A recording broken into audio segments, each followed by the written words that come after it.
Okay, now let's say that going back to what we have with continuous compounding of interest where annual deposits are made. Let's say that as an application, we have an investor who deposits $3,000 into an account that draws interest compounded continuously at 4%. And after each year, a fixed deposit amount of $1,000 is made. Okay, so if you're looking at, say, 5 years of account activity, you're looking at a combined fixed deposit total of $5,000. So you're looking at $1,000 each year.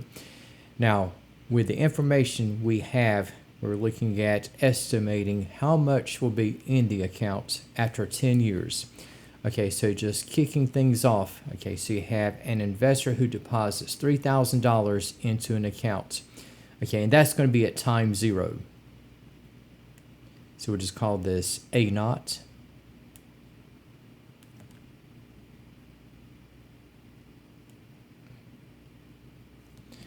And we have interest to be at 4%. So you have R is equal to 4%. And rewriting as a non-percent decimal, we have 0.04. And again, we're looking at this as a continuously compounding interest rate. And for what we have, again, for the added information, okay, we have recurring equal deposit amounts of $1,000. And looking at setting things up, okay, so we have with our formula, again, we have A is equal to 1 over R times quantity. Okay, now we have negative P plus gamma times e to the RT. And just setting things up numerically. So you have A naught is equal to 3,000. And again, just for the setup, again, this is where we have T is equal to 0.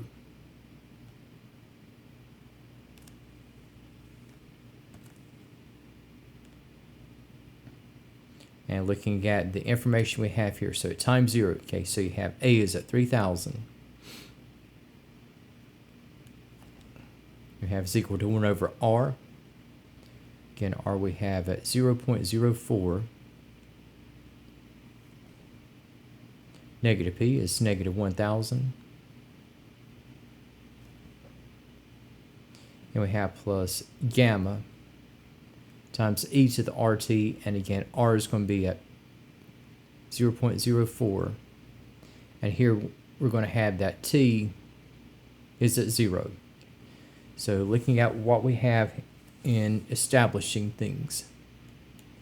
So you got $3,000. Okay, now the reciprocal 0.04 will be 25. And if I multiply by negative 1,000, just go ahead and distribute. So you have negative 25,000.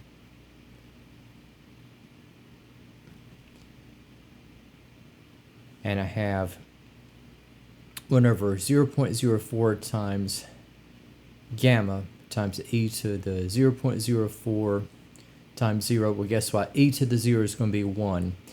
And so we can say that we have, with 1 over 0.04 25 multiplying by gamma,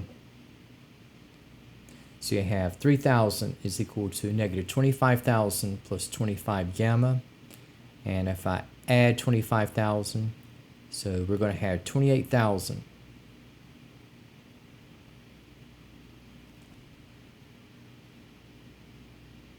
Is equal to 25 gamma. And in this case, gamma is going to be 1,120.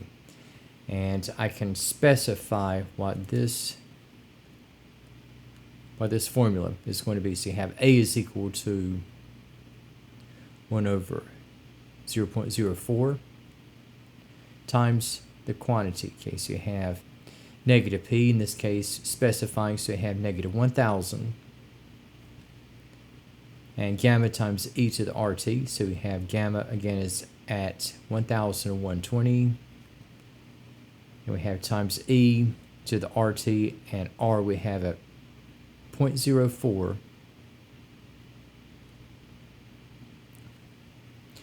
Now, for how much will be in the account after 10 years,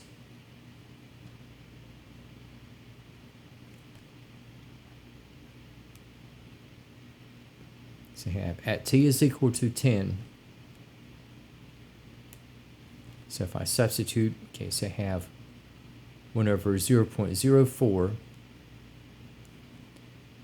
times the quantity, so I have negative 1,000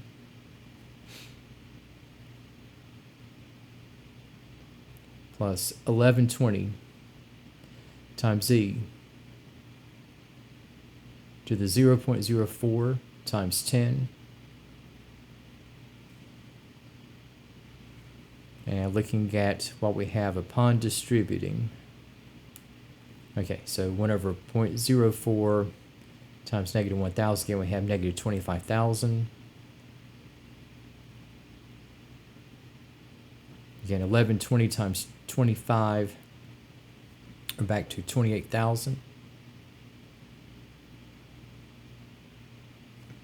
And we have times e to 0.4. And looking at what we have in following through, okay, so you have negative 25,000. And 28,000 times the natural logarithmic base, e raised to the 0.4 degree. Okay, this will be about 41,771.09.